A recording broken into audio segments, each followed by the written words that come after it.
Husband pursued countless flings and dubious career goals while leaving me isolated. Now we're trying to salvage our marriage amid shattered dreams. Met when we were 9, started dating at 12. Mind you, this was that middle school type of dating. He cheated on me when we were 15 or 16. At this point we were on again, off again, which continued until we were 17. I got a full ride to a university across the country for athletics/academics when I was 18. My first and only semester there, I hated the team and the coaches, and I had no friends. He flew out to visit me and we got engaged at 18 years old. He flew back a little over a month later and we had a courthouse wedding. I came home after the semester finished. He was 18 and I was 19 when he joined a very difficult/prestigious branch of the military. He left for 3 months for training, which was difficult, but we did fine. He came back for a few weeks and then left for a few more months for school for his particular job. During this time, I would later find out, he signed himself up on Bumble, and paid $50+ in upgrades for more swipes. He insists he never met anyone from it and no conversations that he had were ever anything more than introductions. He also, again, I would later find out a few years later, spent over $600 at a strip club. He says he was pressured by seniors to go and ended up paying for a VIP room for one of his buddies because he got the room and then didn't have the money to pay for it, and my husband said his friend was going to get into trouble. That weekend, he would go up and down the coast going to various clubs and another strip club from what I've gathered. At 19, we moved states and got our first house together. At 20, he deployed. This would be a very difficult time in our lives, and even more difficult after he got home. He developed a pornography addiction while deployed. I remember sitting on the bathroom floor at 4 a.m. refreshing one of his social media accounts, which I could see his following numbers go up about every 5 minutes. All porn accounts. He pressured me for pictures and videos and I would feel guilty for not doing the things he wanted, and I felt like if I didn't he was just going to find someone else to do it for him. He came home 6 months later and we were okay, except I noticed after a few weeks that as soon as he came home from work he would practically beeline it to the bathroom and shower for 45+ minutes. Sometimes I would even go into the bathroom after and I could tell he dropped the bottle of lube on the ground and it was still slippery. Or I could see the ring on the counter from the bottom of the bottle. I did my best to ignore it, until one day I saw a charge on our account for $30 to someone with a very interesting name.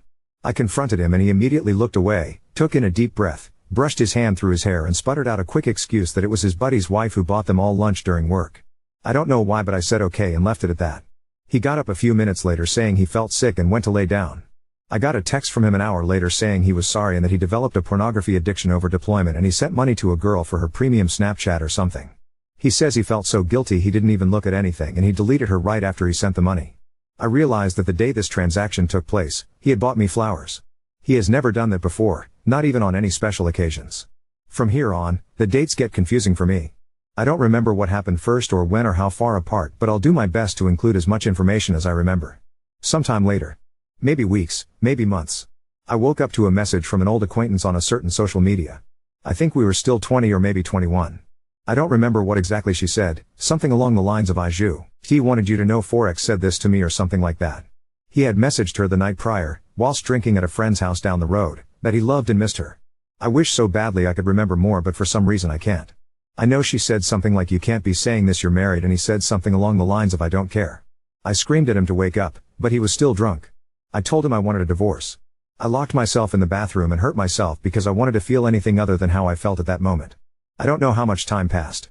When he opened the door, he said he didn't send those messages. He said that he left his phone plugged into the speaker and his friend was using it to play music. He said his friend must have seen the girl's story and messaged her trying to get nudes. He even pulled out his phone with proof, a text conversation between him and his friend confirming that the friend had messaged her and said he was sorry. I don't know why, but I believed him immediately. I remember having the most euphoric feeling of, I don't know what the word is, but whatever you feel when you let out a breath you've been holding and say, "Oh, thank God." I'm getting frustrated writing this because I'm realizing how much I'm forgetting and I feel like I'm missing something. At 21 I think, shit hit the fan. I think at this point I had gone through his phone several times and found internet history and links that he had clicked through one of his social media accounts to hundreds of different OnlyFans sites. One night I went through his entire dollar account history since 2018 and found the charge for the strip club and Bumble. He said the Bumble charge wasn't him, it was a senior who used his card because his had gotten frozen or something ridiculous like that. I of course, believed him. I don't know why. I can't remember at what point I found out that he lied about messaging the girl on social media. I think it was after I had looked through his phone again and I found text messages between him and his friend that was the one who allegedly sent the messages. His friend said something like, "Bro, I can't even go to parties that your wife is at because she hates me lol," or something like that. But they both confirmed what I didn't want to believe. My husband had taken my phone, deleted the messages sent to me by the girl, and got his friend in on this elaborate story. I can't remember when I found out that he did in fact download and pay for upgrades on Bumble. I think I just knew at this point he was lying, and grilled him long enough that he relented. He said he never met anyone or anything, and he said during the conversation, I only paid for the upgrade because no one would ever swipe for me. Or something like that. I can't remember at what point we went to legal on base and got information to file for divorce. I'd never seen him cry before besides one other time. After we got married, at the airport, he cried so hard and he wouldn't let me see. Just hugged me and buried my face in his chest so I wouldn't see. He said he didn't want to leave. But he cried constantly after I told him this was it and that I had an appointment and paperwork filled out to file for divorce. I'd never seen him like this before. Constantly saying he was sorry, deleting every social media account he'd ever owned. Crying at the drop of a pin. Saying things like he will never marry again, I could have everything in our savings, he'd pay for me to finish college if that's what I wanted. I relented and we went to marriage counseling. He stepped up, a lot. He was never on his phone anymore. Would keep his phone unlocked and face up on the table. Told me I could go through it any time I asked. Promised to stop watching porn. He even started cleaning the house and making dinner before I got home from work. He stopped drinking with his friends. It was a complete 180. For a while, the issues started to arise when every little thing would trigger a panic attack. He couldn't hang out with his friends without me freaking out. He began drinking with his friends again maybe a few weeks later. One night he wasn't home by the time he told me he would be and I just broke. I ended up in the hospital and it was just the start of this toxic cycle. He would do something that would trigger me, whether it be drinking with his friends or the occasional YouTube short I would see in his watch history of a half-naked woman with her tits out and bouncing up and down. I would scream at him and berate him and degrade him because I wanted him to feel exactly how I felt. I think marriage counseling eventually helped a lot. After the hospital I finally got my own therapist. She was my best friend. I still text her to this day. I didn't have any friends where we lived. He worked with his friends every day and every weekend they would all party. I didn't have anyone. My friends and family were back home. I'm shy and have really bad social anxiety and have always had trouble making friends because I can't seem to ever open my mouth when there's more than 3 people in the room. Whenever he would leave to go anywhere, I felt so alone. I think at 22 our marriage really started improving again. We went on vacation together and were able to work through a lot of issues and we were able to communicate things we were feeling and it was amazing. We both felt so hurt and we were able to find happy mediums on issues and relay boundaries that each of us respected. I was 23 when I moved home a few months before his contract ended. He tied up his loose ends on the house and work and he moved back home with me. He tried working a night shift blue-collar job, making good money, even more than he made in the military. But he hated it. He hated everything about it. He missed his friends and his job. His friends were his family. This was the first time I'd ever seen him truly depressed. 5 months later he joined a different branch of the military. I didn't want him to. I wanted him to stay and have a normal life with me. I wanted to work normal jobs and have a family. He doesn't. He said he doesn't even want a family. I had started nursing school and my best friend whom I hardly ever got to see had a baby. I finally had a group of friends and family I was able to hang out with every week. He left and got stationed in a different state, but only about 600 miles away this time. Far, but drivable. He came home for a visit after only a week of being there. We were doing good at this point. Texting and calling a lot. A little over a month ago he left to go across the country for a 6-week exercise in the desert. He didn't have his phone for most of it, but he was able to text me once over a week ago. He didn't text again after that, until I messaged him letting him know that a pet of mine had died. He replied immediately. I've realized that he has had his phone, but just hasn't been talking to me. Yesterday, he texted me in the morning letting me know that he was going to spend an upcoming holiday with an old military friend from his previous branch, and then the holiday after that he wanted to go see his extended family in a different state. We've talked a lot since then, not about anything good.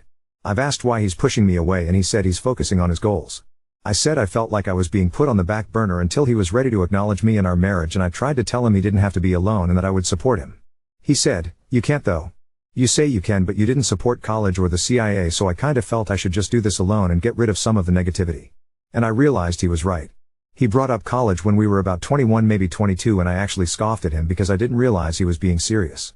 I didn't believe he could do something like that. He barely graduated high school. He went to 4 different high schools total, never getting above a 1.5 GPA. I tried doing his homework to keep him afloat but he didn't care. I even got him enrolled in the same online academy that I attended, due to public school not fitting around my athletic schedule, and I had to do every class and every assignment for him because he would never do them. He ended up graduating from what you would call an alternative high school. After telling me he wanted to go to college, he then told me he was going to join the CIA. This was just unfathomable to me. I didn't know what to do because he wanted my support, but I also didn't want to lie to him and tell him I believed in him. I guess I still don't. And I feel awful and I can't imagine the feeling of your spouse not supporting you unconditionally. I don't know how to support him in something I just don't think he can do. And now we're here. Neither of us want a divorce. Both of us know our relationship hasn't been the best. We both don't know what to do. I would feel so lost and empty without him. I've known him for more than half of my life. Our personalities are formed around each other. We talk the same, we have the same mannerisms. We experienced growing up together and becoming adults together. I just want to add that these experiences I've listed were the worst times. We've had amazing experiences together. We have so much fucking fun together. He makes me laugh more than anyone else can. He knows everything about me and has been there for every important moment in my life. I'm absolutely terrified of the future. I'm scared to tell my family if we get a divorce. I don't want to be another statistic. I know we got married young, I know we are a military family, I know that. I know that most of these marriages ended in divorce, but I really fucking thought we were different. I don't want to start over. I'm almost 24 and I know that's still considered young, but I've known him for 14 years. I thought we would have started thinking about having a family together by now. He just wants to focus on his career and says he doesn't think he even wants a family. I don't know what to do anymore. If you're still here, thanks for reading. I apologize if I'm all over the place. I haven't ever shared all this with anyone. I'm embarrassed of my situation and feel at a loss at what to do anymore. I'm really nervous to read any replies because I think I know what they're all going to say. Update 1. Hi everyone, it's been almost a year. I can't believe it's been almost an entire year. I don't think I've ever made an update like this before, so hopefully I do it right and it's not removed. I meant to update sooner, I really did. But I have been busy living my life to the fullest extent possible. I can honestly say I didn't even think it was possible to enjoy life this much. I have never experienced happiness like this. I'm honestly having a hard time putting it into words how amazing my life has become. I filed for divorce probably within 48 hours within making that post. Papers were signed a month later, divorce was finalized 2 months after that. It was completely uncontested, we shared no assets, no children, thank God. It was actually a lot easier than I expected it to be. Honestly, the hardest part was telling my family, especially my mom. Everyone loved him so much because I, unfortunately, made him out to be so perfect. It was pretty much a slap to the face for her to find out. I felt awful. She cried for days. But she was so supportive of me. Everyone was so damn supportive of me. I turned 25 soon. I decided to get my nurse practitioner's license. So that's the track I'm on right now. I've made an incredible amount of friends this year. If I'm not working, I'm out having fun. I'm always doing something fun every day. I'll try to reply to any comments, but you know, I'm so busy these days. Smile, I have truly begun to find myself. And I'm fucking awesome. I am capable of so much, and I am brave. I am so brave. I did make one special friend from my original post, Bethany200300, thanks to you and my best friend Katie, if you guys are reading this. Thank you for keeping me accountable and loving me unconditionally. I really didn't realize what a horrendous situation I was in, at least, not until after I made that initial post and received so many eye-opening comments. Lots of people were right though, I did already know the answer to my question. It's actually kind of weird thinking about it. It doesn't even feel real. Whenever I try to think about my life over the last couple of years, I can hardly remember anything. It's almost like I'm trying to recall a story that someone else told me. Anything that I do remember, I recall almost like I was a spectator, or an invisible third person in the room. And I just think this poor girl and what she's going through, I can't even imagine how awful. It just doesn't even feel like it was me. My real life started as soon as he was gone. We don't speak anymore. We haven't really spoken much since December. One of the last interactions we had, he was upset about the divorce and regretted it, and then he proceeded to threaten that he would murder anybody that I dated in the future. Yes, it's documented to the best of my ability. I don't think he would ever actually do anything like that. He hasn't even been back in the state this year. I think he's too busy. Last I heard through the grapevine, he got drunk, had a one-night stand, and got some girl pregnant. She wants to keep the baby. He doesn't. I think she even took a brick to his car and smashed the shit out of it. If I could give him one last piece of advice, it would be to start a savings account for this poor kid's future therapy bills. And to ask him if he ever realized that almost all of his monumental life mistakes have been committed under the influence of alcohol. But alas, it isn't my problem. He will never hear from me again. And I can say that with complete happiness and confidence. To everyone who said I wouldn't do it, and that I wasn't capable of leaving, fuck you, and thank you. I did. I did leave. I didn't walk, I ran. I fucking sprinted. And I didn't look back. Thank you, Reddit, for helping me save my life. To anyone who may be going through something similar. You can do it, I believe in you. If I can do it, you can too. The other side is brighter than you could ever imagine.